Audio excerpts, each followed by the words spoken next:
En 2 minutes, les 2 lutins étaient assommés et ligotés sur le sol de la forêt.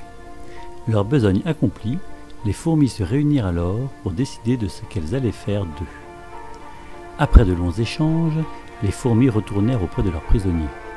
Mais quelle surprise! Nos 2 compères, Zocluc et Biscotos, avaient disparu, laissant au sol les cordelettes. Un des lutins se réveilla tout en douceur. Ses yeux scrutaient le lieu dans lequel ils se retrouvèrent.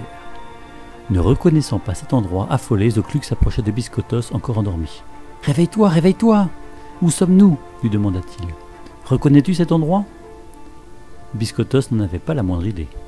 La pièce lui semblait pourtant familière. Elle contenait un mobilier simple et sobre, un lit recouvert d'une couverture rouge, un drap citron vert très pâle, 2 chaises, une table, avec une cuvette et une cruche d'eau pour la toilette.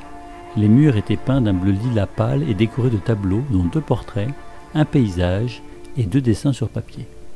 La fenêtre était entr'ouverte, laissant entrer le soleil. Un silence régnait dans cette pièce et une lumière intense apportait une chaleur si douce qu'un sentiment de bien-être grandissait pour nos 2 lutins.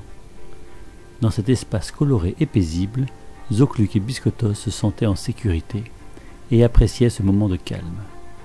Ils s'allongèrent sur le lit, les yeux rivés au plafond, et ils commencèrent à se demander ce qu'ils allaient pouvoir faire. Soudain, ils entendirent des pas se rapprocher de la porte. Pris de panique, ils se réfugièrent sous le lit et attendirent. Un homme entra. Il déposa un sac tout près de la chaise, à l'entrée de la pièce, dans laquelle on pouvait apercevoir des toiles et des pinceaux.